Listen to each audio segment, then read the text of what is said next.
नमस्कार दोस्तों, क्या हाल है।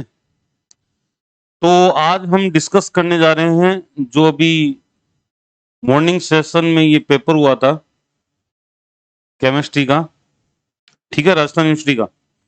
वो डिस्कस करेंगे, उसके 100 क्वेश्चन। और लास्ट में मैं ये भी बताऊंगा कि इसकी जो एक्सपेक्टेड कट ऑफ है वो कितनी रह सकती है। ठीक है, पूरे पेपर को जब अपन देखेंगे तो आप ये पाओगे कि लगभग 80 क्वेश्चन ऐसे थे जो प्रीवियस ईयर में से पूछे गए थे। ठीक है, नहीं है? जिन बच्चों ने 2001 से लेकर और 2021 तक के पेपरों का सॉल्यूशन किया है सही तरीके से, ऐसे नहीं आंसर रट गए, नहीं, उस क्वेश्चन का कंसेप्ट भी आना चाहिए। ठीक है, नहीं है?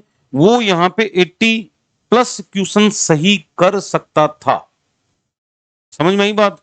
और अपने बहुत सारे के स्टूडेंट ऐसे हैं जो 80 प्लस सही भी करके आए हैं। कुछ बच्चे ऐसे हैं उनको क्वेश्चन समझ में नहीं आया, हिंदी इंग्लिश का लफड़ा होता है, क्योंकि हम जो हैं जो पढ़ाते हैं एंट्रेंस वगैरह वो इंग्लिश में पढ़ाते हैं, बच्चे आते हैं इंग्लिश हिंदी मीडियम से आते हैं, तो एडजस्ट होने में टाइम लगता है इन चीजों में। हालांकि पेपर बाइलिंगुअल था, ऐसी कोई दिक्कत वाली बात नहीं है, लेकिन जो चीजें हिंदी में बच्चा तेजी से सीख सकता है उसको इंग्लिश में वो चीज सीखने में क्या होती है, थोड़ी प्रोसेस स्लो हो जाती है। तो कई फैक्टर रहते हैं, वो कोई इश्यू नहीं है। ठीक है, तो पेपर का लेवल कैसा था, राजस्थान यूनिवर्सिटी का पेपर का जो लेवल है वो अभी 2-3 सालों में वापस सुधर गया है, ठीक लेवल था, मतलब आप नहीं कह सकते। दूसरी चीज, 4 से 5 क्वेश्चन ऐसे थे जिनके आंसर आप मॉडिफाइड करवा सकते हो, चेंज करवा सकते हो। नहीं समझ में आई? ठीक है, ऐसे क्वेश्चन भी हैं जो डिलीट होने लायक भी है, 1-2 क्वेश्चन ऐसे भी हैं जो डिलीट हो सकते हैं, तो ऐसी कोई दिक्कत वाली बात नहीं है। ठीक है, तो स्टार्ट करें अपन।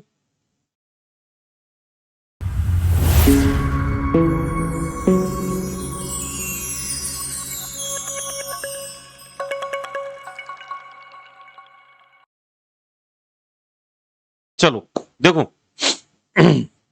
पहला जो क्वेश्चन है वो ये है, ढंग से सुनना, इसकी आंसर की भी आ गई है, मैंने आंसर की देख ली है, उसके हिसाब से ही मैंने सारा ये तैयार किया है कि अपन को किस हिसाब से आपको बताना है कि कौन से क्वेश्चन में आंसर क्या होंगे, गलत दे रखे हैं राजस्थान यूनिवर्सिटी ने और किन किन में सही सही है। ठीक है, तो shortcut effect observed in crystal system. तो शॉर्टकट इफेक्ट कब देखा जाता है, जब कैटायन एनायन दोनों अपनी लेटिस साइड छोड़कर क्रिस्टल से बाहर चले जाते हैं। आपको बताया था लड़का लड़की दोनों भग जाए तो वो कौन सा इफेक्ट कहलाता है, शॉर्टकट इफेक्ट। तो आराम से ऑप्शन को पढ़ो, ऑप्शन को पढ़ने पर आपको पता लग जाएगा। Some cation move from there lattice site to interstitial site, नहीं, ये तो फ्रेंकल है। कुछ कैटायन जो हैं कहां से, लेटिस साइट से छोड़कर इंटरस्टिशियल साइट में बैठ जाए तो ये तो फ्रेंकल है। Equal number of cation and anion are missing from there lattice site, बिल्कुल सही बात है ये। तो मैंने क्या कहा था, कैटायन एनायन दोनों इक्वल नंबर में, क्योंकि यहां पे स्टाइकियोमेट्री मेंटेन रहनी चाहिए, तो जितने कैटायन बाहर जाएंगे उतने ही एनायन बाहर जाएंगे। ठीक है भाई, चले, तो इसका आंसर क्या आ जाएगा, बी जाएगा। समझ में आ गया होगा। नेक्स्ट क्वेश्चन देखो, in which of the following pair hydrogen bonding is not possible. ये बोला है कि ऐसे कौन से दो पेयर हैं जिनमें हाइड्रोजन बॉन्डिंग नहीं हो सकती। तो हाइड्रोजन बॉन्डिंग के लिए अपन को नाइट्रोजन चाहिए इलेक्ट्रॉन नेगेटिविटी में, ऑक्सीजन चाहिए, फ्लोराइड चाहिए, तीन ही तो चाहिए, नाइट्रोजन ऑक्सीजन फ्लोरीन, तीन ही चाहिए। और चौथा क्या चाहिए, हाइड्रोजन। और हाइड्रोजन भी क्या होना चाहिए, हाई इलेक्ट्रॉन नेगेटिव एटम पर होना चाहिए, यानी कि इन तीनों एटमों पर हाइड्रोजन होनी चाहिए, तब जाके हाइड्रोजन बॉन्डिंग हो जाएगी। सही है कि नहीं है, चेक करते हैं। अमोनिया अमोनिया के बीच में हाइड्रोजन बॉन्डिंग होगी कि नहीं होगी, अमोनिया अमोनिया के बीच में हाइड्रोजन बॉन्डिंग होगी नहीं होगी, होगी। Liquid ammonia, hydrogen hydrogen. ठीक है, अमोनिया और CH4 के बीच में कोई भी हाइड्रोजन बॉन्डिंग नहीं होगी। क्यों नहीं होगी, आप देखो इधर, ढंग से सुनना, ढंग से समझना इसको बेटा, कि ये अमोनिया आपने ले लिया लोन पेयर, ठीक है, और यहां पे आपने स्लाइटली नेगेटिव लगा दिया और यहां पे स्लाइटली पॉजिटिव लगा दिया। अब हाइड्रोजन बॉन्डिंग कहां होती है, आप देखो, अगर यहां पे आप CH4 में देखोगे तो CH4 में कोई पोलरिटी नहीं होती, यानी कि अपन ये मानते हैं कि CH4 में किसी भी प्रकार का क्या नहीं होता, पोलराइजेशन नहीं होता। पोलरिटी कहां है, यहाँ पे कार्बन हाइड्रोजन बॉन्ड में इलेक्ट्रॉन नेगेटिविटी का डिफरेंस न के बराबर है। ठीक है, नहीं, इसलिए पोलरिटी नहीं होगी।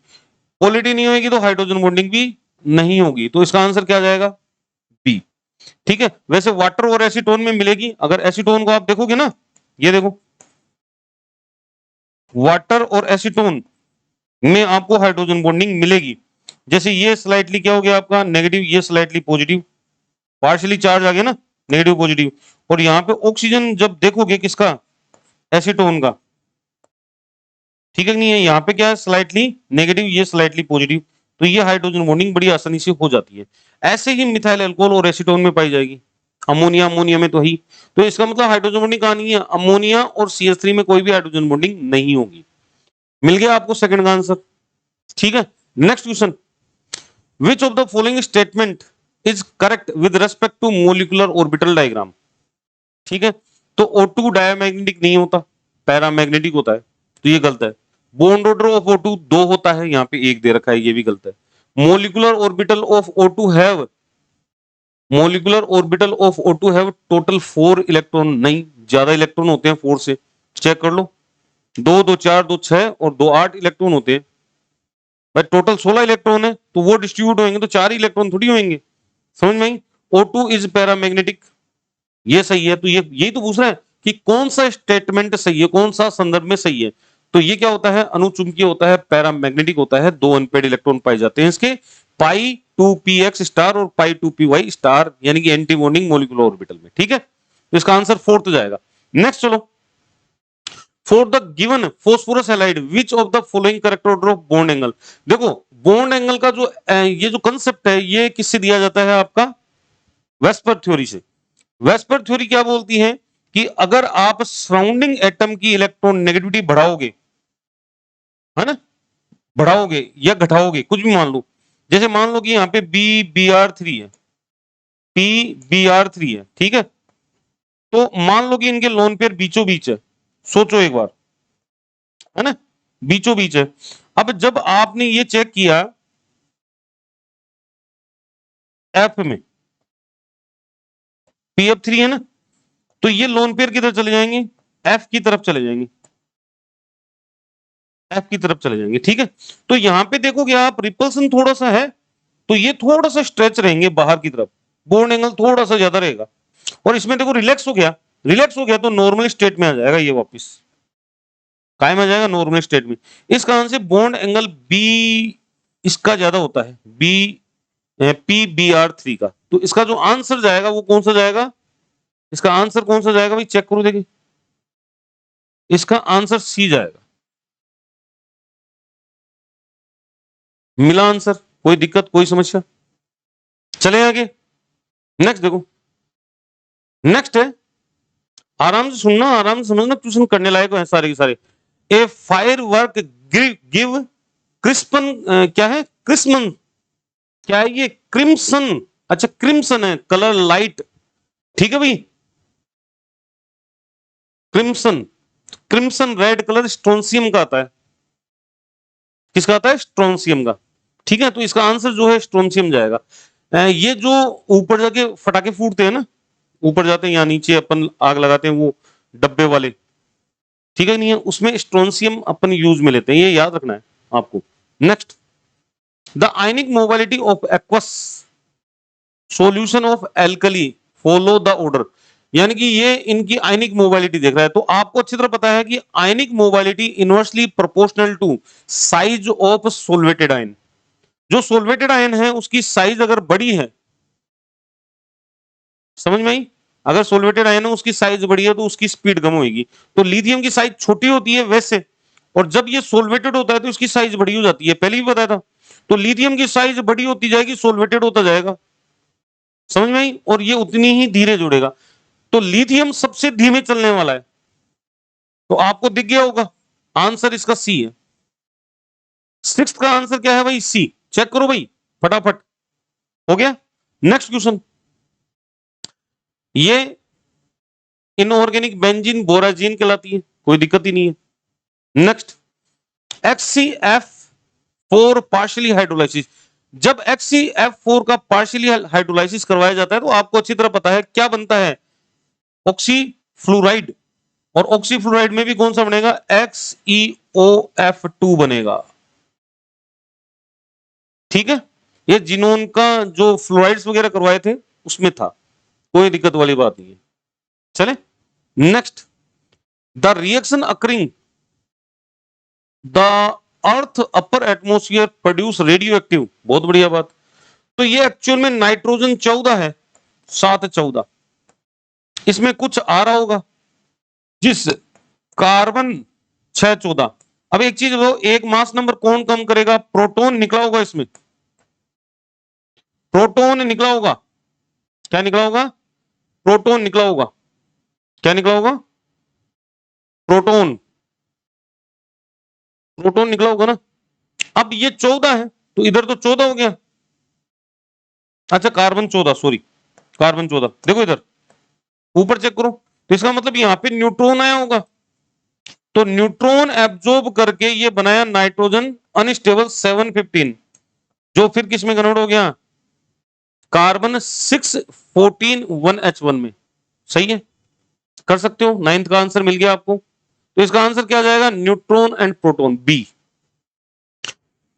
नेक्स्ट क्वेश्चन है, which of the following species is isotonic with? Isotonic का मतलब क्या होता है? मास नंबर नहीं, न्यूट्रॉन कांस्टेंट होनी चाहिए, बहुत बढ़िया बात। तो न्यूट्रॉन कांस्टेंट करेंगे अपन, तो रुबेडियम 37, 86, 49 आ गई कि न्यूट्रॉन? 49 आ गया। अब चेक कर लो इन दोनों का डिफरेंस, ये तो 49 नहीं आ रहा, ये 49 नहीं आ रहा, ये 49 आ गया, मिल गया होगा। डिफरेंस चेक कर लो, क्यों? देखो इधर, इधर तो इसने 87 कर दिए और इधर 38 कर दिए, यानी कि एक इधर बढ़ा दिया एक इधर बढ़ा दिया, तो 39 ही रहेगा रिजल्ट। तो इसका आंसर जो जाएगा वो सी जाएगा, चेक कर लेना भाई। Next 11th, the oxidation number of Mn +6 आ रहा है, चेक कर लो। ज्यादातर बच्चे +7 करके आए, मेरे को पता है। MnO4 -2, तो Mn कितना आ गया? ये देखो, x मान लिया इसका 4 -2 इज इक्वल टू -2, तो ये तो हो गया x is equal to -x -8 आ गया, -2, x इज इक्वल टू +6 आया कि नहीं आया? अब इससे ज्यादा इजी क्या क्वेश्चन लोगे बताओ सर मेरे को आप, हैं? इतने इजी इजी कुछ क्वेश्चन तो ऐसे हैं जिसमें अपन को दिमाग लगाने की जरूरत नहीं है। हाईएस्ट मैग्नेटिक मूवमेंट 5 इलेक्ट्रॉन होने चाहिए, तो क्रोमियम में कितने होते हैं? 6 होते हैं, 6 में से 3 निकाल दिए तो 3 ही बच गए। कोबाल्ट में कितने होते हैं? कोबाल्ट में कितने होते हैं? चेक कर लेते हैं, हाईएस्ट मैग्नेटिक मूवमेंट पूछ रहा है। कोबाल्ट में होते हैं 27, 27 में 2 गया तो अनपेड इलेक्ट्रॉन 5, D5 आ गया यहाँ पे, ठीक है, कोबाल्ट +2। आयरन में कितने होते हैं? आयरन D6 +3, अच्छा ये क्या होता है? D7 हो गया, सॉरी ये तो D7 है। इसमें कितना है? 3D6 4S2, 3 इलेक्ट्रॉन गए, 3D5, तो मेरे हिसाब से तो आंसर ये होगा निकिल 3D8, क्या आएगा? D8। तो आंसर क्या होगा आपका? थर्ड होगा। कर सकते हो आराम से, बिल्कुल इजी है। अनपेड इलेक्ट्रॉन आपको चेक करने थे, जिसमें ज्यादा अनपेड इलेक्ट्रॉन, ये भी देखो आया हुआ है प्रीवियस ईयर में ये क्वेश्चन भी, पोटेशियम ट्राई ऑक्सिलेटो एल्यूमिनेट, इसका आईयूपीएसी नेम पूछ रहा है, तो इसका आईयूपीएसी नेम जो होगा वो सेकंड होगा, कर सकते हो। Next, which of the following is not a strong field ligand? Strong field ligand देखो, सबसे ज्यादा तो आपको पता है सीओ है, सीओ के बाद CN-। अब जिसने स्पेक्ट्रोकेमिकल सीरीज नहीं पढ़ी है उसकी दिक्कत आएगी। OH- का वाटर से भी कम होता है, तो आंसर क्या जाएगा इसका? डी जाएगा। बहुत सारे बच्चे वाटर टीका के आए हैं जो कि गलत है, ठीक है। OH- आएगा इसका 14 का। Next, amongst the following actinide highest, तो ये बताया था नेपच्यूनियम और प्लूटोनियम +7 ऑक्सीडेशन स्टेट में रहते हैं दोनों, और दोनों ही हाईएस्ट ऑक्सीडेशन स्टेट शो करते हैं, ये भी प्रीवियस ईयर में बताया हुआ है डिटेल से। Next, the basic character of lanthanide hydroxide, ये क्वेश्चन भी आया हुआ है, फजहान रूल से होगा। देखो, लेंथेनम +3 से ल्यूटेशियम +3 तक लेंथेनाइट कॉन्ट्रेक्शन पाया जाता है, साइज छोटी होती है, और जब लेंथेनम ऑक्साइड आप ले, ऑक्साइड और हाइड्रोक्साइड दोनों जगह लगेगा ये कंसेप्ट, ल्यूटेशियम हाइड्रोक्साइड तक। आप चेक करो एक बार, ढंग से सुनना। आप जब इधर चलोगे तो साइज छोटी, साइज डिक्रीज है कैटायन की, तो पोलराइजिंग पावर बढ़ेगी, पोलराइजिंग पावर ऑफ कैटायन बढ़ेगी।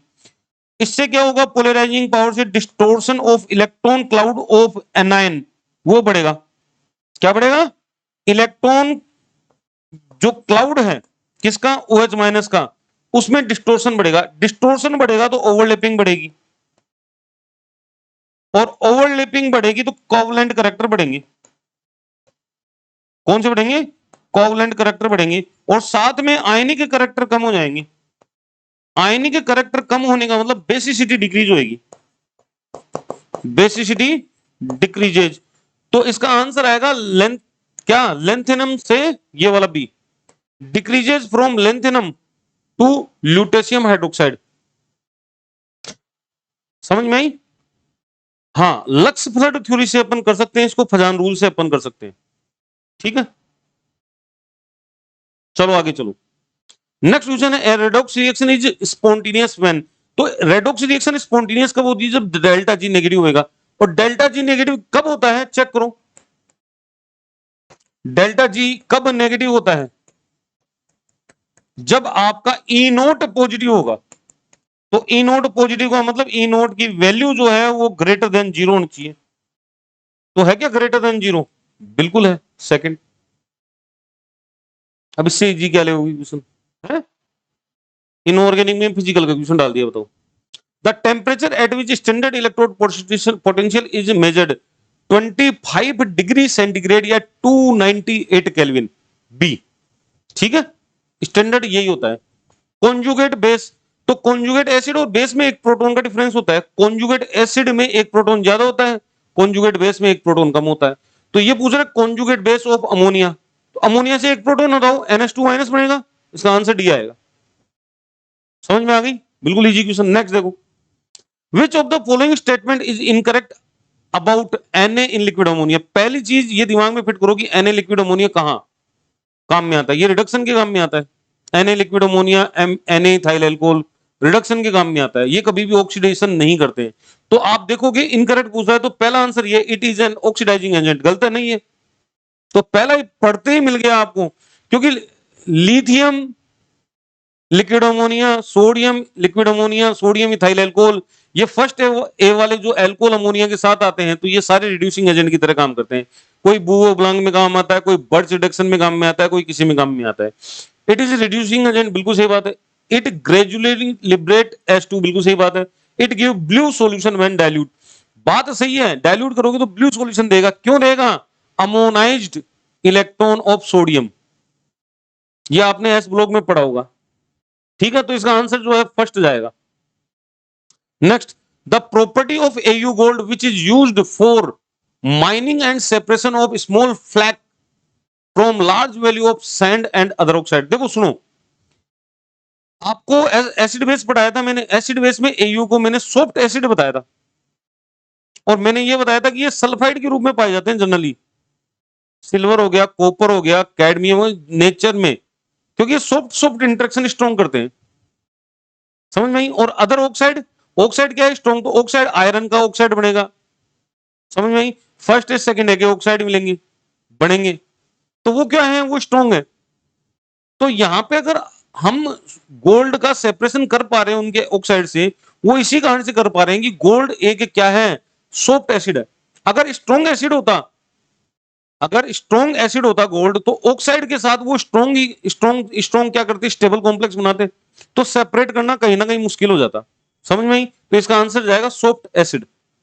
Next, which of the following is not characteristic of hard acid. Hard acid की खास बात क्या होती है, एक तो जो आयनिक रेडियस है या आयनिक रेडाई है वो छोटी होती है उसकी। समझ में आई? हाई पॉजिटिव चार्ज होता है, बिल्कुल सही बात है, हाई पॉजिटिव चार्ज जिसका होगा वो आपका हार्ड एसिड होगा, और इलेक्ट्रॉन नेगेटिविटी लो होनी चाहिए। ठीक है, स्ट्रॉन्ग बेस में उल्टा पाया जाता है, इसके स्ट्रॉन्ग बेस होते हैं ना या हार्ड बेस होते हैं, उसमें उल्टा पाया जाता है। तो यहां पे आंसर जो है वो सी आएगा, करेक्टरिस्टिक नहीं है। तो लो एनर्जी ल्यूमो, इसका क्या मतलब है, पढ़ाया नहीं। जब मैंने हार्ड एसिड सॉफ्ट बेस का क्लासिफिकेशन करवाया था तो साफ बताया था कि ये प्रॉपर्टी होनी चाहिए, तो ये थोड़ी लिखवाई थी मैंने, नहीं लिखवाई, तो आंसर क्या जाएगा आपका, सी जाएगा। Next, the correct order of crystal field splitting power of ligand, तो अमोनिया की ज्यादा होती है, फिर F की होती है, फिर Cl माइनस, फिर वाटर की होती है OH माइनस, ऑक्सीलेटर वो आ जाते हैं, लेकिन यहां पे है ही नहीं, तो ये F माइनस भी नहीं है इसमें, तो लो ammonia Cl minus, Br minus, I minus, first ही है इसका करेक्ट आंसर, है ना जी। इलेक्ट्रोकेमिकल सीरीज से 2 क्वेश्चन आ गए। दूसरे जॉन टेलर, जॉन टेलर के लिए क्या बताया था मैंने?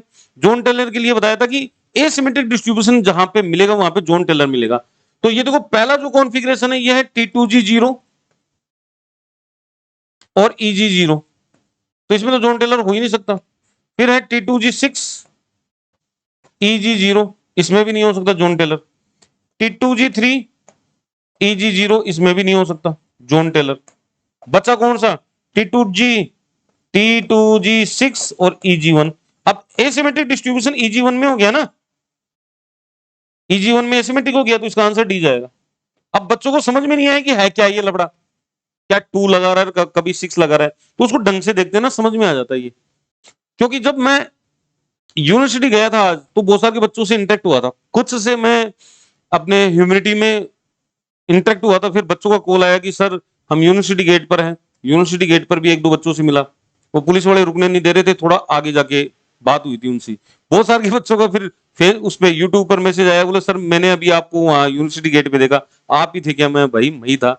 फिर वहां पे राजस्थान कॉलेज में से बच्चों की कॉल आ रहे थे, फिर वहां जाके मिले बच्चों से, तो बच्चों ने ये कहा कि सर ये क्वेश्चन क्या है? अरे मैं बावले हो गए क्या? कुछ नहीं है, ये देखो लिखा हुआ था। बोलो सर वहां पे समझ में नहीं आया। ट्यूशन को 1 बार 2 बार पढ़ोगे समझ में आएगा, क्यों नहीं आएगा? समझ में आई? देखने पर समझ में आता है। ये क्वेश्चन मैंने पहली बार देखा तो मैंने भी सोचा था कि यार ये क्या गड़बड़ कर रखी है, फिर इसको गौर से देखा ना, तब जाके समझ में आया कि ऐसे है। समझ में आई?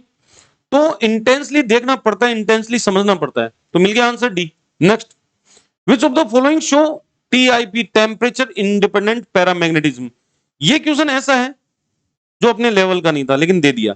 इसका आंसर वैसे तो 2 है, MnO4- और एक होता है CrO4-2। ये 2 होते हैं जो टेम्परेचर इंडिपेंडेंट पैरामैग्नेटिज्म शो करते हैं, इंडिपेंडेंट। समझ में आई इन दोनों को? तो इसका आंसर जो है वो क्या है आपका ए। ये क्वेश्चन ऐसा था तो थोड़ा हट के आया था, ठीक है कि नहीं है? अब इसकी टेम्परेचर इंडिपेंडेंट पैरामैग्नेटिज्म का बहुत बड़ा क्राइटेरिया होता है, 5-6 पॉइंट होते हैं जो आपको पता होना चाहिए। किसी और रोज बात करेंगे इसके बारे में, ठीक है? अभी जरूरत नहीं है। Next, how many band are expected D1 ion. तो अगर D1 आयन है आपका, तो D1 आयन है तो आपको अच्छी तरह पता है कि ऑर्गल में क्या आएगा इसका, 2D तो आता है, ऑर्गल डायग्राम 2D बनता है, और 2D जो है 2 भागों में टूटता है ऐसे। एक तो टूटता है 2T2G और एक 2EG, और ट्रांजिशन जो है वो एक ही होता है ये वाला, तो एक ही बैंड एक्सपेक्टेड है। समझ में आई? और अगर तुम्हें ये याद नहीं हो तो मैंने बताया था, याद करो, कि टाइटेनियम +3 20,300 पर एक बैंड शो करता है कि नहीं करता? और वो बैंड D1 कॉन्फ़िगरेशन का ही होता है। क्या होता है? D1 कॉन्फ़िगरेशन का। याद आ गया? तो वहां से आपको कर लेना चाहिए था ये। चलो next, the coordination number of tin. देखो ये क्वेश्चन ऐसा है जो आप इसका आंसर चेंज करवा सकते हो, इसका प्रूफ मैं दे दूंगा, इसका जो प्रूफ है वो मैं दे दूंगा। ये जो है पॉलीमर की फॉर्म में पाया जाता है एसन। इस कौन सी फॉर्मेट में पाया जाता है? पॉलीमर की। अब ये जो एफ है, ये एफ, ठीक है, ये क्या करते हैं, दूसरे एसन के साथ कोऑर्डिनेट बॉन्ड बनाते हैं इस प्रकार से। आगे से आगे चलता जाएगा ये ऐसे। तो अगर एसन का कोऑर्डिनेशन नंबर देखें तो एसन का कोऑर्डिनेशन नंबर 6 होना चाहिए, लेकिन राजस्थान यूनिवर्सिटी ने क्या आंसर माना है? इसका 4 माना है। अगर किसी बच्चे ने इसका आंसर 6 किया है तो वो प्रूफ के रूप में इस पॉलीमर की स्ट्रक्चर दे सकता है। देखो बीच वाले को पकड़ लो, है ना, बीच वाले को पकड़ लो। आप देखो कोऑर्डिनेशन नंबर 6 हुए कि नहीं हुए, चेक करो भाई। सही है, 6 हुए कि नहीं हुए कोऑर्डिनेशन। अपन को तो ये देखना है नियरेस्ट एटम कितने, ये रहे, दो ये रहे, खत्म। 6 हुए कि नहीं हुए, तो इसका आंसर 6 जाएगा। और वैसे की में ये दिया हुआ है, की में ये रियल आंसर ये, ठीक है। तो मेरे को बता देना, मेरे नंबर है, उन नंबरों पे मेरे को सेंड कर देना। आपको डिस्क्रिप्शन बॉक्स में मिल जाएंगे मेरे नंबर, वहां जाके मेरे को सेंड कर देना कि सर मेरे को इसका प्रूफ देना है, तो मैं प्रूफ भेज दूंगा आपको। बुक का रेफरेंस नंबर सब दे दूंगा, है ना, फिर वहां पे जमा करवाना होता है ये। चले next, metal carbonyl which do not obey EAN. देखो इसमें भी गड़बड़ है। क्यों क्यों? आपको बताया था निकिल, देखो इधर देखो, बताता हूं मैं आपको, vanadium, chromium, manganese, iron, cobalt और निकिल। मैंने आपको बताया था ये चीज कि केवल ये ही हैं जो क्या देते हैं, मेटल कार्बोनिल बनाते हैं। अब यहां पे ये देखो, ये आ गया, ये आ गया, ये आ गया, ये आ गया, आया कि नहीं आया? अब इनके वैलेंस इलेक्ट्रॉन लिखो, वैलेंस इलेक्ट्रॉन कितने होते हैं इसमें, टोटल इलेक्ट्रॉन वैसे लिख लो, ठीक है कि नहीं है, वैलेंस इलेक्ट्रॉन लिख लो केवल। तो स्कैंडियम, टाइटेनियम और वेनेडियम, स्कैंडियम, टाइटेनियम, वेनेडियम, तो यहां पे वैलेंस इलेक्ट्रॉन 10 होते हैं, यहां पे 9 होते हैं, यहां पे 8 होते हैं, यहां पे कितने होते हैं, 7 होते हैं, यहां पे 6 होते हैं और यहां पे 5 होते हैं। अब हमें टोटल 18 इलेक्ट्रॉन करने हैं, तो इस कारण से देखो यहां पे 4 लिगेंड जुड़ेंगे, है ना, 18 इलेक्ट्रॉन करने के लिए 8 जोड़ने पड़ेंगे इसमें, इसका मतलब 4 लिगेंड। इसमें 18 इलेक्ट्रॉन करने के लिए अपन को कितने जोड़ने पड़ेंगे, 10, यानी 5 लिगेंड। और इसमें अपन को 18 करने के लिए कितने जोड़ने पड़ेंगे, 12, यानी 6 लिगेंड।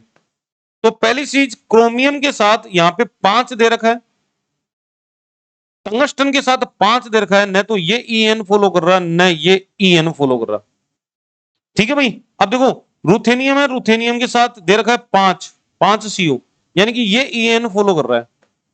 एमन, एमन में 7 होता है, और 5 अगर दे देंगे तो 5 दूनी 10 और 7 17 हो गए ना, तो ये भी फॉलो नहीं कर रहा। अब सोचो इसका आंसर क्या होना चाहिए, अगर ये क्वेश्चन आता ये वाला, तो इसका आंसर सेकंड होता। तो ये क्वेश्चन भी ऐसा है जिसको आप करेक्ट करवा सकते हो, ए सी डी, ये तीनों ही फॉलो नहीं करते, केवल और केवल रुथेनियम CO5 करता है, ईएन। समझ में आ गई होगी कहानी, है? चलो इसको भी करेक्ट करवा सकते हो आप। ये बोल रहा है transition elements present in vitamin B12 है, बार बार कम से कम 8-9 बार, 10वीं बार आ गया ये क्वेश्चन। कोबाल्ट होता है B12 में, और कौन सी रिंग पाई जाती है, कोरिन, तो इसमें कोबाल्ट आएगा आंसर, ठीक है। Next, which of the following give linear chain silicon polymer polymerisation with control.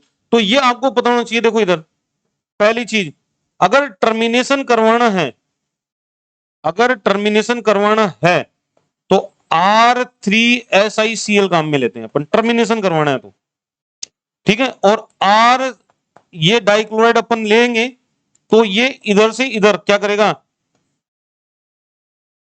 दोनों तरफ पोलिमराइजेशन कर सकता है और चेन बना सकता है। और अगर क्रॉस लिंक्ड बनाना है, क्रॉस लिंक्ड, तो यहां पे आपको Cl लगाना पड़ेगा, इधर भी जाएगा, ये इधर भी जाएगा, इधर भी जाएगा, क्रॉस लिंक्ड। तो ये तो लीनियर ही पूछ रहे हैं, तो डाई एल्किल यानी डाई मेथिल डाइक्लोराइड पहला ही आंसर है, di alkyl di methyl silicon dichloride, ठीक है भाई। तो इसका पहला ही आंसर है क्योंकि ये लीनियर बनाएगा। चलो विच one of the following strongest Levi's acid BBr3, दिख गया होगा, क्या हो गया, BBr3, BBr3, ठीक है। नेक्स्ट क्वेश्चन, ये तो ऑर्डर बताया था ना, BF3 का कम, BCl3 का ज्यादा, BBr3 का कम, Bi3 का और भी ज्यादा। नेक्स्ट क्वेश्चन है वैन, वैन वैन है क्या, अच्छा, विच of the following metal do not exhibit photo electric effect. तो ये बार बार चिल्ला चिल्ला के बोला हुआ है, ये आंसर है, लेकिन की में ये है, तो इसका प्रूफ भी मैं दे दूंगा आपको, ठीक है। तो मेरे से ले जाना, इसका आंसर आपका क्या आएगा, ए आएगा, डी नहीं आएगा। राजस्थान यूनिवर्सिटी के आंसर की में क्या है, डी। कर लोगे चेंजेस, बहुत बढ़िया बात। Next, which one of the following complexes show spin forbidden, D5 spin forbidden transition show करता है, कौन, D5। अब D5 चेक कर लो इनमें से, ये रहा D5, पहला ही मिल गया भाई, पहला ही मिल गया D5 कॉन्फ़िगरेशन, ये नहीं है, ये कौन सा है, D6, ये कौन सा है, D4, ये कौन सा है, D3। ठीक है, तो पहला ही आंसर मिल गया आपको। इसका आंसर क्या है, D5 आपका स्पिन फॉरवर्डिंग ट्रांजिशन शो करता है। नेक्स्ट 34 का, विच of the following not electrophile. तो इलेक्ट्रोफाइल कौन नहीं है, क्वाटरनरी अमोनियम सोल्ट इलेक्ट्रोफाइल नहीं होता।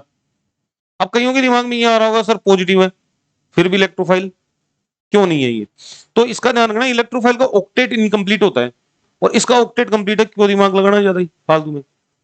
भाई अगर नाइट्रोजन का आप चेक करोगे ना, नाइट्रोजन के ऊपर 4 ग्रुप लगा दो, ये देखो लगा दिए, तो इसका ऑक्टेट तो कंप्लीट हो गया ना, पॉजिटिव चार्ज भले ही हो, इलेक्ट्रॉन डेफिशिएंट नहीं है ये, है ना। ये वो अमीर आदमी है जो फटे हुए कपड़े पहनता है, दिखने में गरीब होता अमीर है, समझ में आई। तो इसलिए ये इलेक्ट्रॉन डेफिशिएंट नहीं है, इलेक्ट्रोफाइल नहीं होगा ये। ठीक है, नेक्स्ट ऑक्टेट कंप्लीट है इसका। Next, the given reaction involve the simultaneously cyclic movement of electron in bond breaking. तो ये तो बार देखो एरो लगा के दिए हैं, तो बार बार एक ही चर्चा करता हूं, 4+2 साइक्लोएडिशन रिएक्शन। ये साइक्लोएडिशन रिएक्शन हो रही है टाइमराइजेशन। तो साइक्लोएडिशन किस टाइप की रिएक्शन है, पेरिसाइक्लिक रिएक्शन, जो कंसंट्रेट मैकेनिज्म के द्वारा होती है। तो पहला देखो सब्स्टिट्यूशन रिएक्शन हो रही है, नहीं हो रही, एलिमिनेशन हो रही है, नहीं हो रही, एडिशन होकर एलिमिनेशन हो रहा है क्या, क्यों एडिशन ही हो रहा है, एलिमिनेशन तो हो रहा ही नहीं है। तो ये तीनों ही ऑप्शन नहीं थे, तो चौथा टिक करके आना चाहिए था पेरिसाइक्लिक। वर्ड नया है लेकिन ये तीनों ही मैच नहीं हो रहे, सब्स्टिट्यूशन का मैच हो रहा है, एलिमिनेशन का मैच हो रहा है, और एडिशन एलिमिनेशन का मैच हो रहा है। तो बच गया कौन, बच गया कौन, पेरिसाइक्लिक, वो करके आना चाहिए था, और ये बताया भी है मैंने। ठीक है, नेक्स्ट, इसका भी आंसर आपके दो होंगे, ध्यान रखना। आप जब चेक करोगे ये आर ही पूछ रहा है पहली चीज, तो जब आप चेक करोगे 1 नंबर इसको देंगे, 2 नंबर इसको देंगे, 3 नंबर इसको देंगे, कौन सी डायरेक्शन में घूमे, कौन सी डायरेक्शन में घूमे सर, एंटी क्लॉकवाइज घूम रहे। तो एंटी क्लॉकवाइज का फिक्टिशियस एस आता है, कौन सा आता है, फिक्टिशियस एस, और ओरिजिनल आर, ओरिजिनल आर। तो इसका आंसर क्या हो गया आपका, आर हो गया, कोई दिक्कत ही नहीं है। 1, पेन चेंज कर लेता हूं, 1 2 3 और 4, 1 2 3 घूम जाओ, क्लॉक, क्लॉक चौथा ग्रुप कहां है, गलत जगह, फिक्टिशियस आर आएगा, ओरिजिनल एस होएगा। ओरिजिनल क्या है, एस, इसका कॉन्फ़िगरेशन एस। ठीक है, 1 नंबर, 2 नंबर, 3 नंबर, ये भी सेम है ऊपर वाले की तरह, ये भी आंसर सेम है। ठीक है,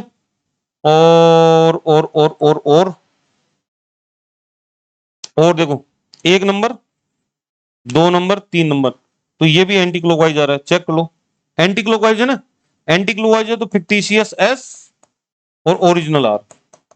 तो यहां पे जो दो हैं आंसर, या तो आंसर हो सकता है ए या हो सकता है डी, 36 का। और राजस्थान यूनिवर्सिटी ने जो आंसर दिया है वो दिया है डी। तो जिसने ए भी किया है और डी, जिसने ए कर दिया वो वहां जाके दे देना, दिखा देना, और वो ए को भी कर देगा आंसर सी, और डी को भी कर देंगे। सही है, ऐसे नहीं हो कि आप इसको छोड़ जाओ, क्योंकि गलत हो जाएगा आपका फालतू में, और गलत होने का मतलब 1 नंबर कट होना, तो 1 नंबर क्यों कट करवाओ। अगर आपका ये आंसर सही है तो प्रूफ वहां पे भेजना है आपको। ठीक है भाई, next, how many geometrical isomerism are possible in the given molecule. देखो आराम से समझना, इसमें आप देखोगे 2 डबल बॉन्ड है और एसिमेट्रिक मॉलिक्यूल है, तो 2 की पावर 2 4, आंसर 4 हो गया। एसिमेट्रिक मॉलिक्यूल है ना, क्योंकि यहाँ पे CH3 है, यहाँ पे C2H5 है, सिमेट्रिक होता तो सोचते। चले भाई, next 38, what is the correct decreasing order of boiling point of given alkanes.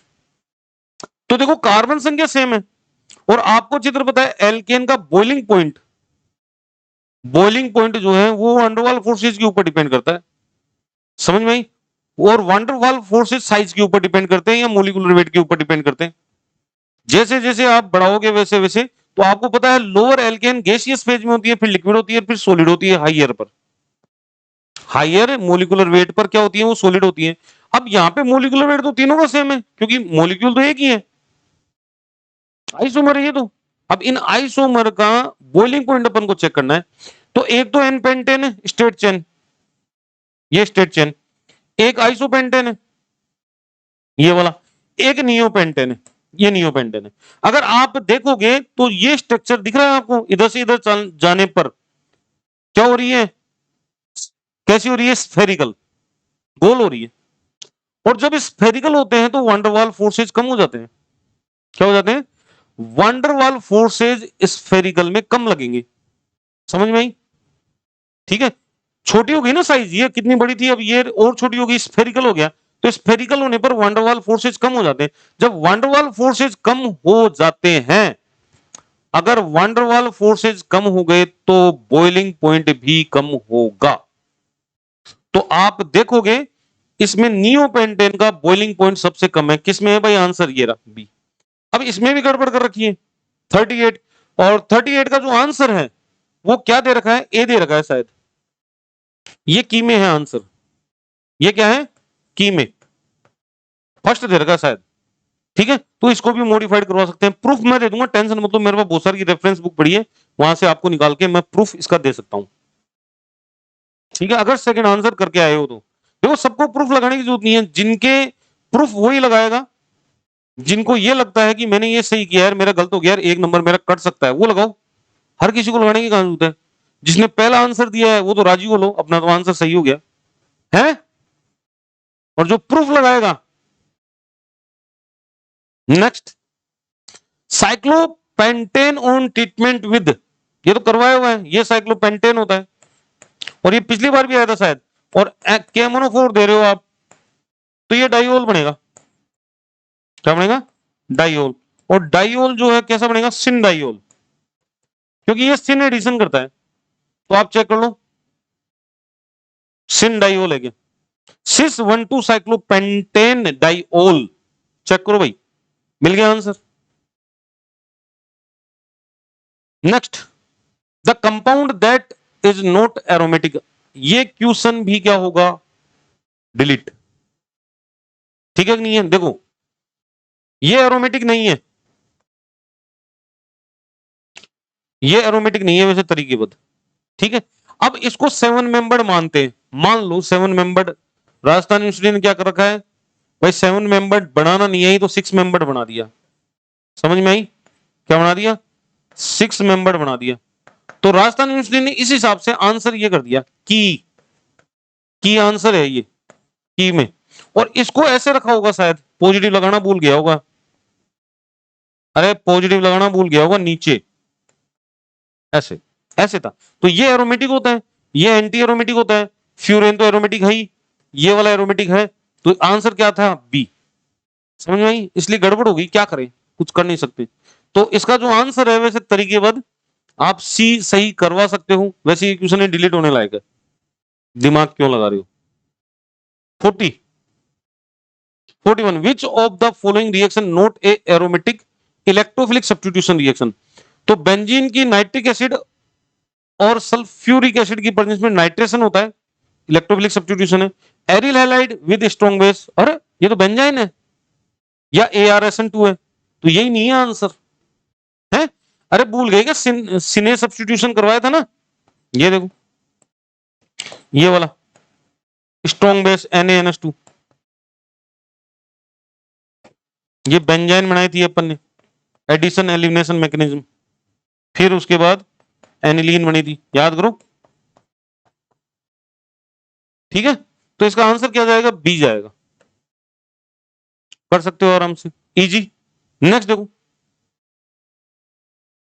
Which of the following mechanism is not a bimolecular, SN2 bimolecular होती है, E2 बाइमोलिकुलर होती है, E1CB मैकेनिज्म भी बाइमोलिकुलर होती है। SN1 जो है वो बाइमोलिकुलर नहीं है, यूनिमोलिकुलर, नाम ही इसका है यूनिमोलिकुलर। समझ में आई, कोई दिक्कत, अरे यहाँ पे एक्चुअल में कॉन्जुगेट बेस के हिसाब से यूनिमोलिकुलर है, रिएक्शन तो बाइमोलिकुलर ही स्टार्ट होती है, E1 है ना, क्योंकि यहाँ पे रेट ऑफ रिएक्शन किसके ऊपर डिपेंड करती है, केवल और केवल कॉन्जुगेट बेस की कंसंट्रेशन के ऊपर। अब ये कॉन्जुगेट बेस बनेगा कैसे, सबस्ट्रेट और बेस की प्रेजेंस में कॉन्जुगेट बेस बनता है, फिर तो बायोमोलिकुलर तो है ही की है ना। Next, which of the following is excellent substrate for SN2 reaction. SN2 reaction को सब कुछ क्या चाहिए, खुलापन चाहिए, भीड़ भाड़ कम होनी चाहिए, 1 डिग्री सबसे ज्यादा एक्टिव होता है, तो इसका आंसर सी जाएगा। क्या जाएगा, सी, सबसे ज्यादा रिएक्टिव। ये तो देता ही नहीं है ना, क्योंकि पार्शियल डबल बॉन्ड करेक्टर है, ये 3 डिग्री है, ये बेंजाइलिक है। हालांकि बेंजाइलिक हो सकता था, लेकिन बेंजाइलिक से ज्यादा कौन होता है, 1 डिग्री। ठीक है, तो इसका आंसर सी जाएगा। नेक्स्ट है, ये क्वेश्चन भी ऐसा है जिसको आप चाहो तो आंसर चेंज करवा सकते हो। वैसे ये अल्फा बीटा अनसेचुरेटेड दिख रहा होगा, क्या है, अल्फा बीटा अनसेचुरेटेड। और यहां पे अगर बात करें तो 2 ट्रांजिशन हो सकते हैं, 2 transition, N to pi star और एक पाई टू पाई स्टार। वैसे तरीकेबद्ध, अगर तरीकेबद्ध देखा जाए तो इसका आंसर जो होगा वो होगा फर्स्ट और फोर्थ। ठीक है, लेकिन चूंकि यहां पे कार्बन हाइड्रोजन सिंगल बॉन्ड है, समझ में आई, कार्बन हाइड्रोजन सिंगल बॉन्ड है, और इसमें सिग्मा बॉन्डर यहाँ पे लोन पेयर है, तो ये चारों ट्रांजिशन हो सकते हैं। तो अगर मान लो किसी ने डी करके आया है आंसर, तो वो प्रूफ तो भिजवा देना, क्या दिक्कत होगी। अरे प्रूफ भिजवाने में क्या जा रहा है, बोले सर देखो ये ऐसे ऐसे है, यहाँ पे होता है ये चीजें। बाकी की मेन 2 ही ट्रांजिशन होते हैं, ये अल्फा बीटा अनसेचुरेटेड में, कोई दिक्कत कर सकते हो ना। तो इसका आंसर जो है वो क्या जाएगा, और कोई खुरापाती करना हो, किसी को डिस्टर्ब ही करना हो, मजे लेने हो, इसका आंसर फोर्थ, प्रूफ के रूप में भी जो हो सकते हो, प्रूफ मैं दे दूंगा इसका, डोंट वरी। आर्ग्यूमेंट तो अपन दे देंगे, कोई दिक्कत वाली बात नहीं है। The increasing order of IR stretching frequency 4। अब आपको पता है IR स्ट्रेचिंग बॉन्ड स्ट्रेंथ पर, बॉन्ड फोर्स कांस्टेंट के ऊपर डिपेंड करती है, याद ब्रो। देखो इधर न्यू CO 1/2 पाई सी K अपॉन म्यू, यही तो था। तो जो फ्रीक्वेंसी है वो किसके ऊपर, फोर्स कांस्टेंट के ऊपर, और फोर्स कांस्टेंट बॉन्ड ऑर्डर के ऊपर डिपेंड करता है। यानी बॉन्ड ऑर्डर बढ़ाओगे आप तो फोर्स कांस्टेंट बढ़ेगा और फ्रीक्वेंसी भी बढ़ेगी। और ये फ्रीक्वेंसी की बात कर रहा है, तो बॉन्ड ऑर्डर सबसे ज्यादा किसका है, ट्रिपल बॉन्ड का। तो ट्रिपल बॉन्ड का बॉन्ड ऑर्डर ज्यादा तो फ्रीक्वेंसी ज्यादा। ठीक है भाई, चले नेक्स्ट, द मेजर प्रोडक्ट। अरे यार क्या, पहली चीज ये, इस क्वेश्चन का अगर किसी को कंसेप्ट भी नहीं आता ना, तो वो भी करके आता। कैसे, मैं समझा देता हूं। पहली चीज, यहाँ पे बेंजीन नहीं है, केवल डबल बॉन्ड है। दूसरी चीज, आपको पता है ये वो है हाइड्रोबोरेशन रिएक्शन, तो OH वहां जहां भीड़ कम, ये रहा, देखो दिख गया OH का वहां जहां भीड़ कम, और जैसा OH लगेगा वेज पर है वैसे ही डी लगेगा, क्योंकि डी कौन कौन सा आ रहा है, ड्यूटेरियम से आ रहा है, तो इसका आंसर क्या जाएगा, बी। चेक करो देखिए, ठीक है, इसका आंसर क्या जाएगा, बी जाएगा, कोई दिक्कत ही नहीं है। Next, which of the following is most acidic. Phenol, picric acid है ना अपने पास, पिक्रिक एसिड, बहुत बढ़िया। Next, oxirane. ऑक्सीरेन क्या होता है, ऑक्सीरेन होता है इथिलीन ऑक्साइड, इसको हम इपोक्साइड भी बोलते हैं, ये ऑक्सीरेन। क्या आएगा आंसर, इपोक्साइड। ये याद हो तो गिरनाट रिएजन में अपन ने इपोक्साइड की रिएक्शन करवाई थी, ऑक्सीरेन की रिएक्शन करवाई थी, फिर हाँ जी, लिस्ट मैच करना है। तो अगर एक भी पता है ना किसी को, सिंगल भी, पहला ही कि रोजेंडमुंड रिडक्शन एल्डिहाइड बनाता है, अरे रोजेंडमुंड रिडक्शन एल्डिहाइड बनाता है, देखो, तो पहले का सेकंड किस में है, आंसर भी बी हो जाएगा। पूरा चेक करने की जरूरत नहीं है, और बोलो, फिर भी चेक कर लें। मिरविन पोंड्रो वर्ली रिडक्शन, आपको बताया था ओपन आर ऑक्सीडेशन का रिवर्स रिएक्शन होती है MPV रिडक्शन। तो MPV रिडक्शन में क्या होता है, एल्कोहल बनते हैं, क्या बनते हैं, एल्कोहल बनते हैं, ये देखो एल्कोहल बनते हैं, हो गया।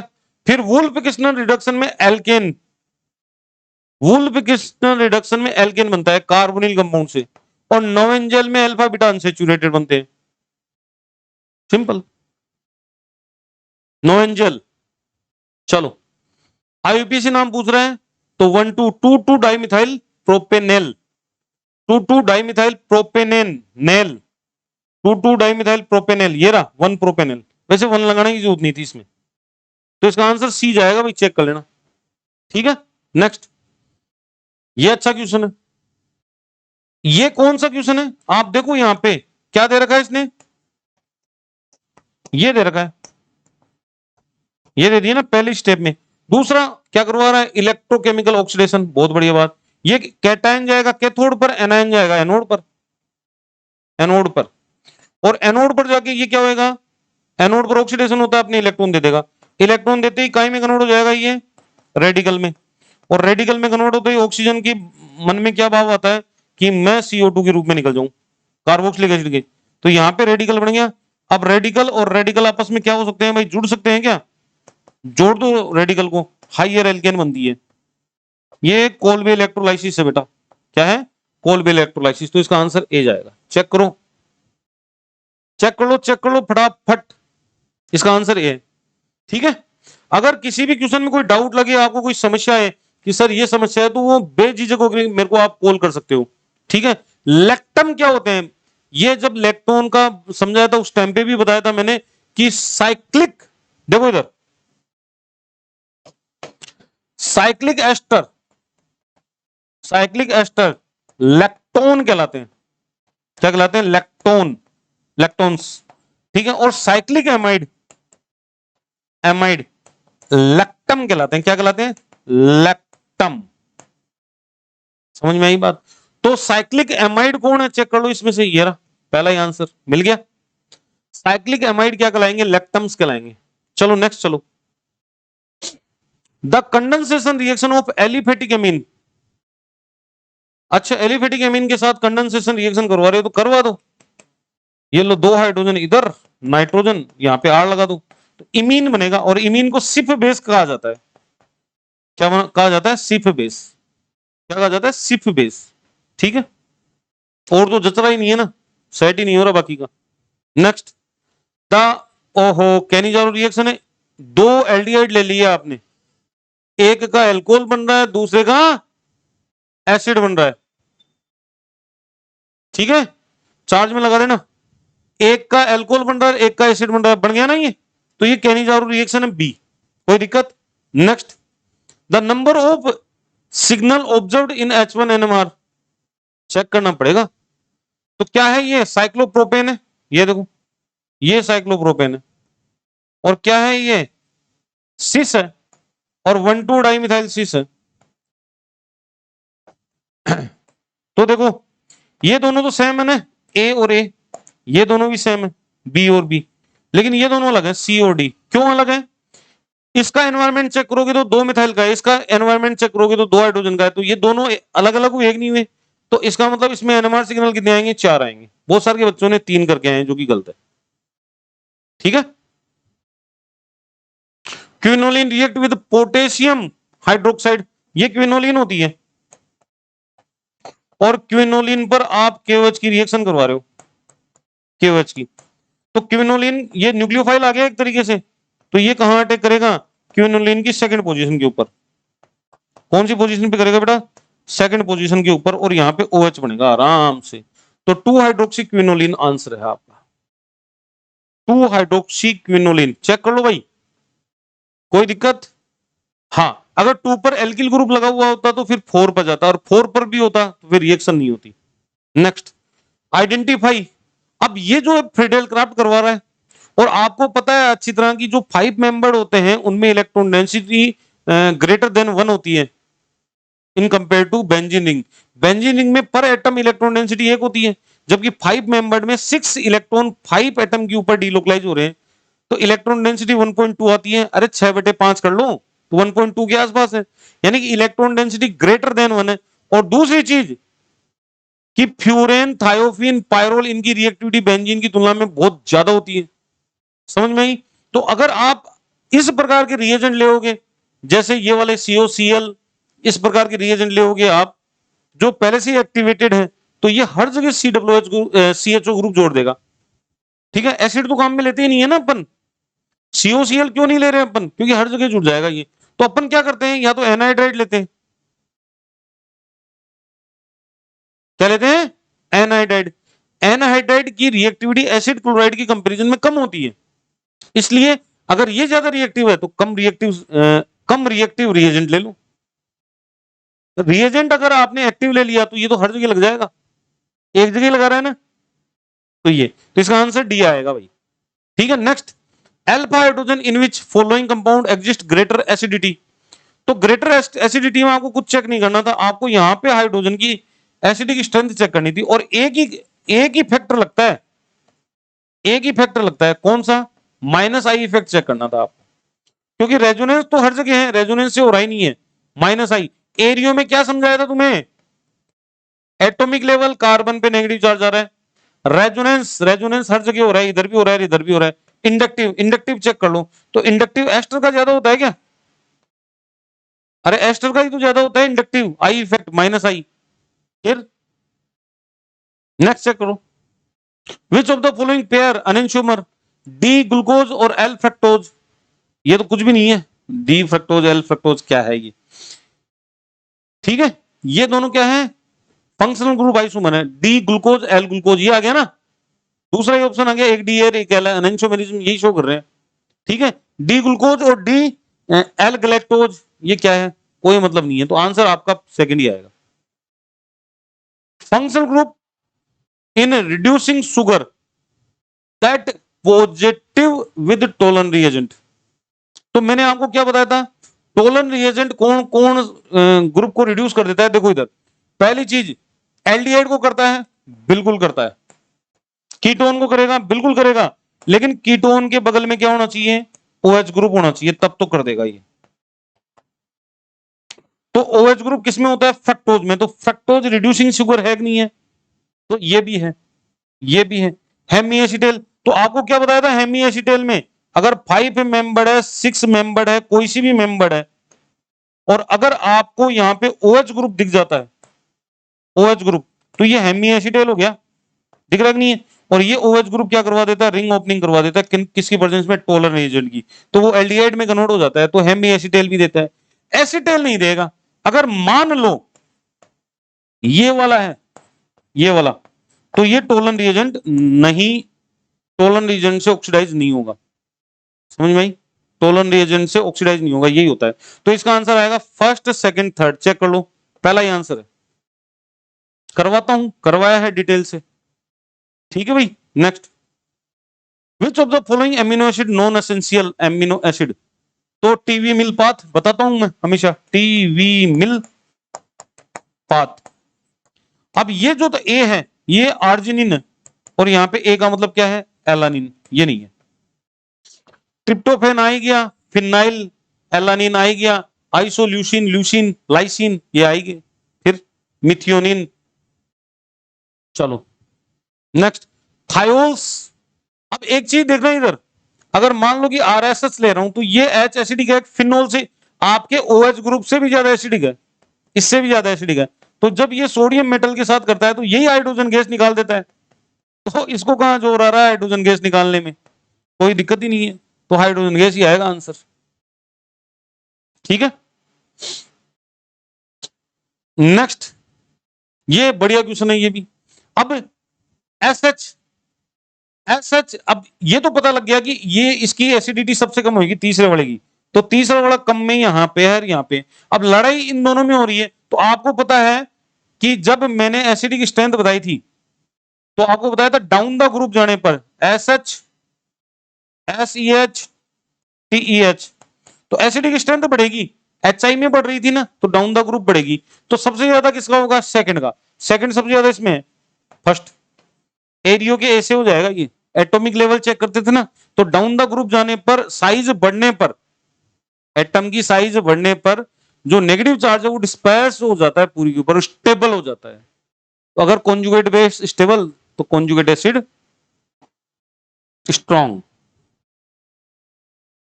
Next, which of the following vat dye, indigo, दिमाग में लगाओ ज्यादा, which of the following given compound most deshielded in H1NMR। इसमें से सबसे ज्यादा डीशिल्डेड कौन सा है? OH वाले। अरे बेंजीन का जो है वो कितना आता है? 7 से 8 के आसपास आता है, लेकिन OH ग्रुप, एल्कोलिक, फिनोलिक, इनके इनके कितने आते हैं? OH group. वैसे कार्बोक्सिलिक एसिड का भी 8 से ऊपर आता है, 9, 10, 11। फिनोलिक का तो और भी ज्यादा आता है, तो यहाँ पे OH ग्रुप आएगा डीशिल्डेड। डेल वैल्यू सबसे ज्यादा किसकी है? OH ग्रुप वाले की। Next, which of the following compound benzoic acid oxidation. तो ध्यान रखना, बेंजोइक एसिड के लिए जरूरी है बेंजाइलिक हाइड्रोजन का होना। बेटा किसका होना? Benzylic hydrogen. तो पहली चीज यहाँ पे 3 मिथाइल ग्रुप है, बेंजाइलिक हाइड्रोजन नहीं है, इसमें तो वैसे ही नहीं है, और इसमें आपको 2 बेंजाइलिक हाइड्रोजन मिल गए, इसमें भी एक भी नहीं है बेंजाइलिक हाइड्रोजन। बोले सर इधर है, लेकिन दोनों का नहीं होगा ना, इसका हो जाएगा। अगर इसका करवाते हैं तो COH में कन्वर्ट हो जाएगा, इसका करवाते हैं तो ये COH में कन्वर्ट हो जाएगा। तो इसका आंसर क्या जाएगा? अपन को तो बेंजोइक एसिड लेना है ना, तो बेंजोइक एसिड इसी से बनेगा, 2 हाइड्रोजन मिल गए ना यहाँ पे, तो ये COH में कन्वर्ट कर देगा। कोई दिक्कत? तो इसका आंसर थर्ड जाएगा। Next, which one of the following is monobasic? तो H3PO2 मोनोबेसिक होता है, बताया नहीं है कई बार। Which of the following phenomena is responsible for colour of sky scattering? Dispersion भी आता ना तो भी चलता। अरे टिंडल इफेक्ट, डिस्पर्सन भी आता तो भी चलता। कौन सा? Tyndall effect, Tyndall effect. ठीक है भाई, नेक्स्ट देखो। अच्छा क्वेश्चन नहीं हाथ पैर फूल गए लोगों के। तो ये देखो लॉग का नियम लगा दो, लॉग 6x4 - x डिवाइड कर दिया ना, तो ये बराबर log 3, काट दो log से log, बिल्कुल सिंपल। 6x4 - x 3, हटाओ इसको, 6x 4 3 12 और 3x, तो x x x x इधर गया तो 9 हो गया। क्या ये 9 हो गया, कितना हो गया? 9x = 12। तो x = 12/9, 4/3 है क्या आंसर में? ये रहा, था ना सिंपल। इसीलिए कहता हूं जो मैं पढ़ा दूं उसको ढंग से तैयार कर लो, ये लोग का नियम है। लोग और एंटी लोग समझाए थे कि नहीं समझाए थे? ये वहीं से। Pneumatic is a type of liquid crystal which is based on, actual में ये कोई क्वेश्चन नहीं बनता। निमेटिक, स्क्वैटिक, है ना, मीजोमॉर्फिक स्टेट, पता है ना लिक्विड स्टेट में। तो ये अपना क्या करते हैं, जो क्रिस्टल अरेंजमेंट होता है, क्योंकि इनमें लिक्विड की भी प्रॉपर्टी रहती है और सॉलिड की भी प्रॉपर्टी रहती है, तो इनको पहचानेंगे कैसे? हैं, ऑर्डर ऑफ, हाँ, कि इनमें जो अरेंजमेंट है वो किस प्रकार का है, तो ऑर्डरिंग आएगा यहाँ आंसर। क्या आएगा? क्रमीकरण। The root mean square velocity at STP for gases.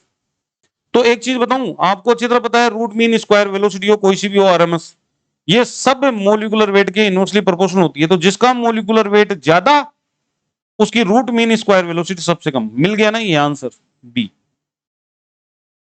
दम वाले क्वेश्चन नहीं थे। अगर आप ये सोच रहे हो कि कोई हाई फाई क्वेश्चन नहीं, ढंग से पढ़ते ढंग से समझते होते ही करवाया हुआ है ये भी कई बार। Next, the ideal gas equation, first second में हो गया आप, फोर्थ, PV = nRT।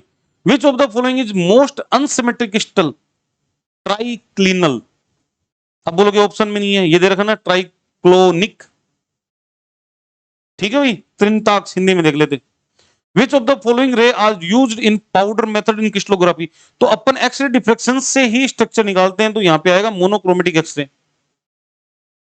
ठीक है भाई, next, the scattering of light by dispersed phase is known as Tyndall effect. अभी बात की थी, कौन सी है? Tyndall effect. Next, the protecting power of hydrophilic colloid increases with. तो आपको बताया था प्रोटेक्टिंग पावर जो होती है वो गोल्ड नंबर के इनवर्सली प्रोपोर्शनल होती है। अगर आप प्रोटेक्टिंग पावर बढ़ा रहे हो तो गोल्ड नंबर को डिक्रीज करना पड़ेगा, इसका आंसर यही आएगा। ठीक है, अरे अमाउंट जो ज्यादा लगे तो वो काहे का प्रोटेक्ट कर रहा है? अरे बॉडीगार्ड तो एक ही काफी है, 1000 रखने से क्या मतलब, एक ही बचा लेगा बचाने का। तो जितना कम बॉडीगार्ड होगा प्रोटेक्टिंग पावर ज्यादा होगी। समझ में आई? ये ध्यान रखना है। तो यहां पे ये आपको ध्यान रखना है कि protecting power of hydrophilic colloid increase कब होगी? जब उसका गोल्ड नंबर डिक्रीज होएगा।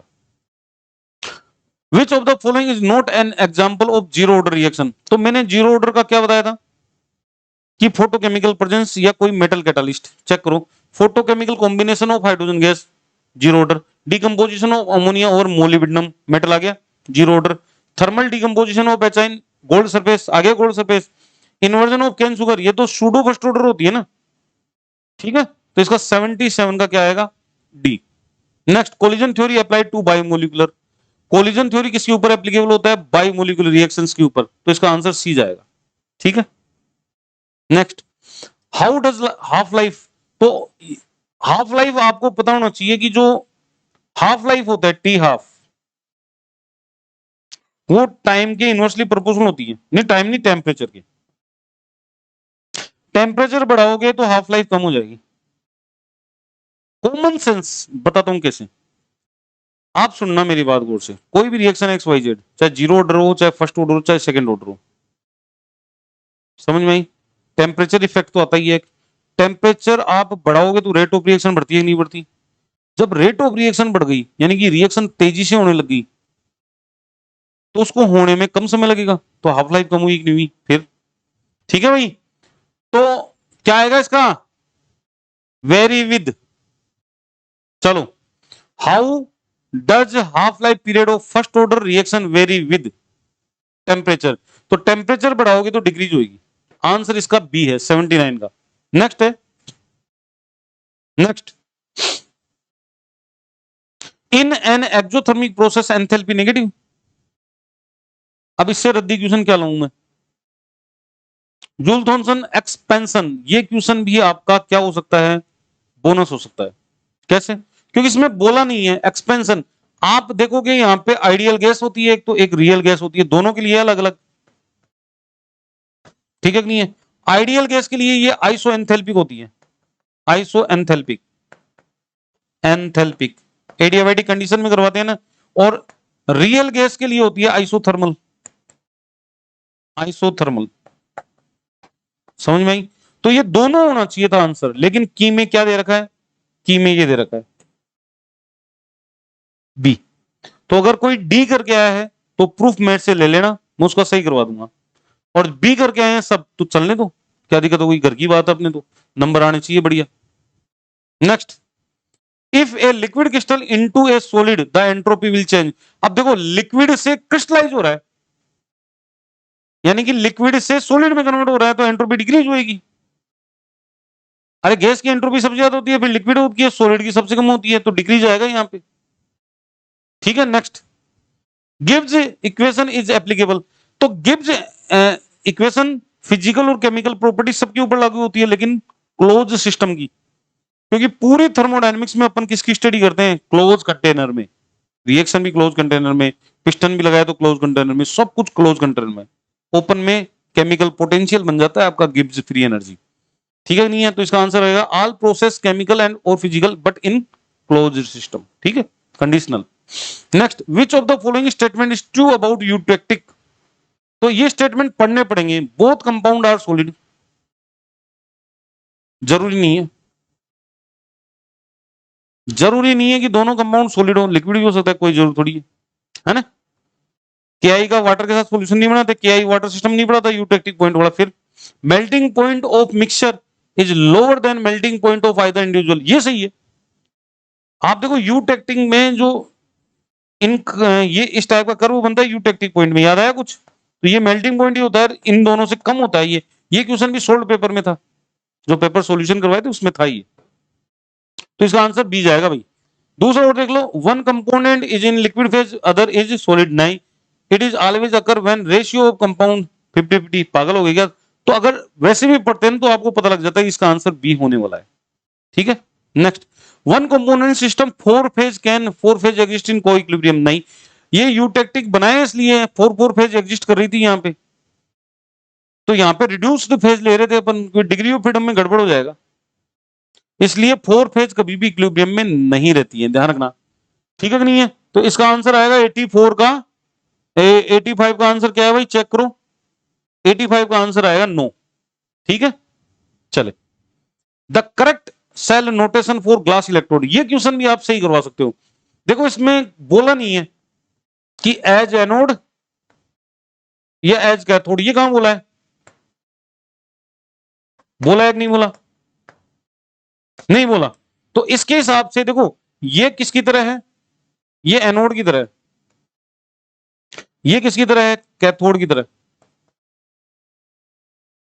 तो आंसर तो दोनों ही जाएंगे, लेकिन लेकिन लेकिन लेकिन ध्यान रखना, लेकिन की में क्या दे रखा है, फर्स्ट दे रखा है की में, तो इसको भी चेंज आप करवा सकते हो आर्ग्यूमेंट देखकर, स्ट्रॉन्ग आर्ग्यूमेंट, कि यहाँ पे इसको एनोड एनोड बने कैथोड बने, और एनोड बने तो कहां लिखा हुआ है, किसने बताया कि एनोड बनेंगे अपन, दिखाओ में लिखा हुआ, आपने कैसे गलत कर दिया, समझ में आई? तो ये दोनों सही हो सकते हैं, और आंसर की के हिसाब से आपने आंसर किया है तो फिर जरूरत ही नहीं है कुछ करने की, फिर जरूरत नहीं है।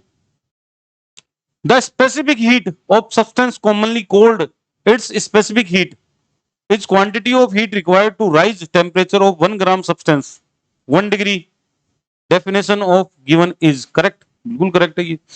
स्पेसिफिक हीट का मतलब क्या होता है, स्पेसिफिक वर्ड कब लगता है, जब पर ग्राम आ जाए, तो अगर 1 ग्राम सब्सटेंस का टेम्परेचर 1 डिग्री से बढ़ाते हो तो वो स्पेसिफिक हीट कहलाएगी, समझ में आई, स्पेसिफिक हीट कैपेसिटी। और अगर आप 1 मोल सब्सटेंस का बढ़ाओगे तो मोलर हीट कैपेसिटी कहलाएगी, वो क्या कहलाएगी, मोलर हीट कैपेसिटी। नॉन्स इक्वेशन, ये भी नहीं है, ये भी नहीं है, ये भी नहीं है, ये है लास्ट वाली, E naught R T upon N F L N Q, याद आया कुछ। Fourth, quantum shift depend on, तो क्वांटम शिफ्ट के बारे में मैंने क्वांटम में डिटेल से समझाया था, और मैंने ये कहा था क्वांटम शिफ्ट में जो फॉर्मूला था वो किसके ऊपर डिपेंड कर रहा था, इस थीटा के ऊपर, यानी कि स्कैटरिंग एंगल के ऊपर डिपेंड कर रहा था। तो आंसर क्या आ जाएगा, इंसिडेंट रेडिएशन, नहीं नहीं, एंगल ऑफ स्कैटरिंग आ गया सी आंसर, कहां दिक्कत आई। चलो नेक्स्ट,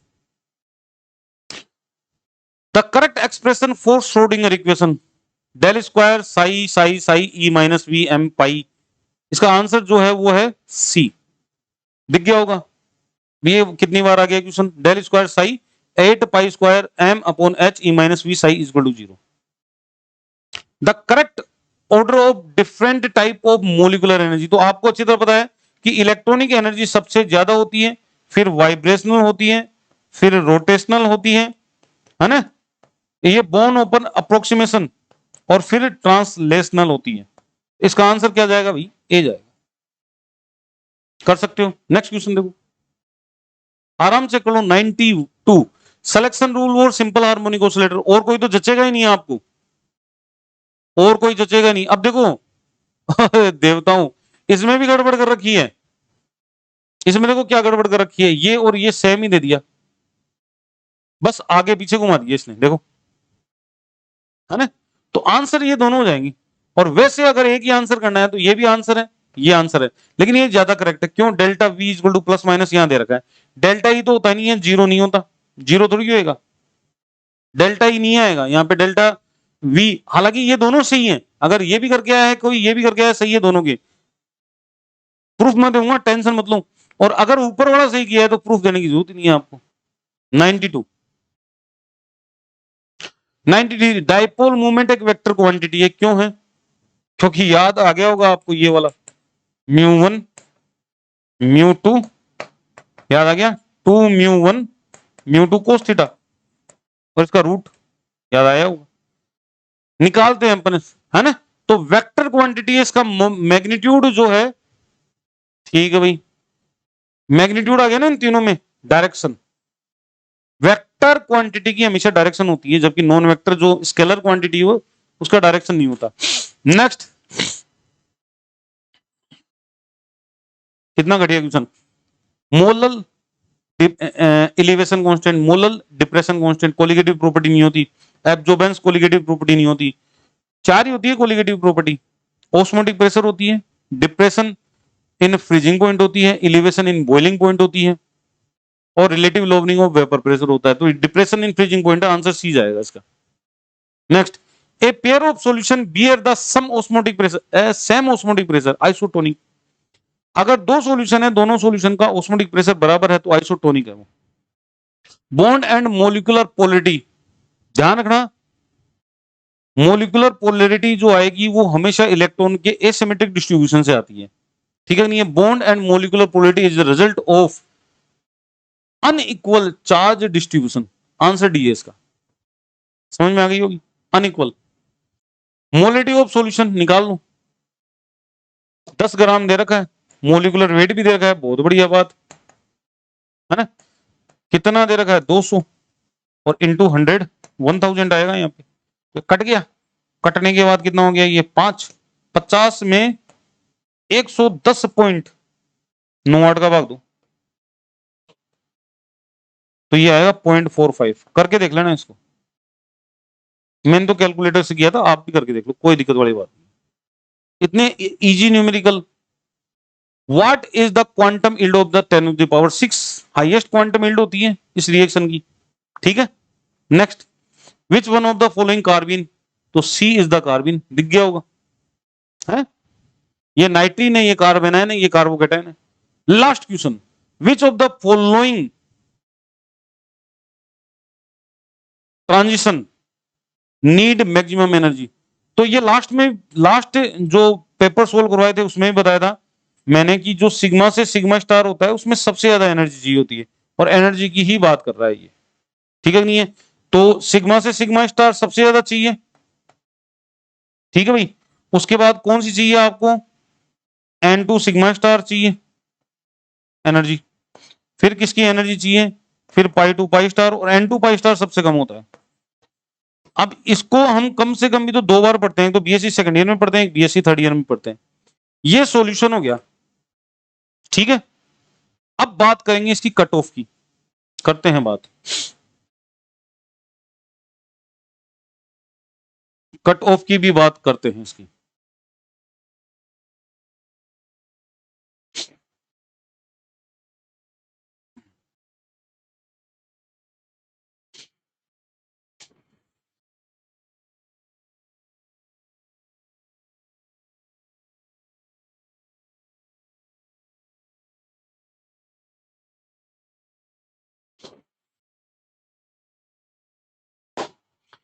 पेपर आपने देख लिया, उसका पूरा सॉल्यूशन देख लिया। अब बात करते हैं कट ऑफ की। भाई इस पेपर को देखते हुए जिस हिसाब से मैंने लगभग 50-60 बच्चों से बात की होगी, और भी कॉल आ रहे हैं मेरे पास, तो मेरे को एक आइडिया लगा है क्या, कि वो बच्चा जिसकी ग्रेजुएशन में एवरेज 75 से ऊपर है, क्या एवरेज 75 से ऊपर है, और यहां पे 70 प्लस क्वेश्चन करके आता है, मैंने क्या कहा 75 से ऊपर होना चाहिए, और 70 प्लस क्वेश्चन सही करके आता है, 70 से ज्यादा क्वेश्चन वो सही करके आता है, तो वो सेफ जोन में, समझ में आ गई बात, काई में सेफ जोन में है। बाकी की ध्यान रखना, अब डॉक्यूमेंटेशन मांगेंगे, एनसीसी एनएसएस, कोई क्या बोलते हैं आपका, कोई भी सारे डॉक्यूमेंट्स वगैरह, ओबीसी एससी एसटी सारे तैयार रखना, और ईडब्ल्यूएस वाले भी अपने डॉक्यूमेंट्स तैयार रखना, ये सारे डॉक्यूमेंट्स वहां जमा करवाने पड़ेंगे, क्योंकि अब होगी आपकी फेज 2 काउंसलिंग, ठीक है नहीं है। तो बहुत सारे के बच्चों ने कहा कि सर हमने बहुत मेहनत की, आज अच्छा नहीं हुआ, कुछ बच्चों ने ऐसे भी कहा, मतलब भगवान हमारे साथ गलत करता है, नहीं, अरे आप कुछ सही कर रहे हो, आप कुछ सही कर रहे हो तो भगवान के ऊपर एहसान कर रहे हो क्या आप, है भाई, भगवान के ऊपर एहसान करने की जरूरत नहीं है, क्योंकि भगवान ऊपर से यह देखता है कि यह बंदा अपना कर्म वर्क सही तरीके से कर रहा है कि नहीं कर रहा। अगर आप अपना कर्म सही ढंग से करोगे, आप अपना काम बिल्कुल ईमानदारी से करोगे, तो भगवान आपको ईमानदारी से क्या देगा, आपकी विश पूरी करेगा, आपको फल देगा, समझ में आई। कहावत है ना एक, भगवान भी उसी की मदद करता है जो खुद की मदद करता है, सिंपल। अगर आपने अपना काम ईमानदारी से नहीं किया तो भगवान भी मतलब ही नहीं है उसको, क्योंकि पॉपुलेशन बढ़ती जा रही है, भगवान किस किस का ध्यान रखेगा, है आप कोई स्पेशल हो नहीं। तो भगवान ने यूनिवर्स का रूल सेट कर दिया, ऑटोमेटिक मोड पर डाल दिया यूनिवर्स को, और क्या कह रहा है वो, कि जो कर्म बढ़िया करेगा, सही तरीके से करेगा, सिस्टमेटिक करेगा, सिलेक्शन उसी का होगा, उसी को फल मिलेगा, उसी की तरक्की होगी, वही गवर्नमेंट जॉब पाएगा, समझ में आई। तो इसको दिमाग में उतारो आप थोड़ा सा, ठीक है। मिलते हैं नेक्स्ट वीडियो में, तब तक के लिए नमस्कार, जय हिंद, बाय बाय।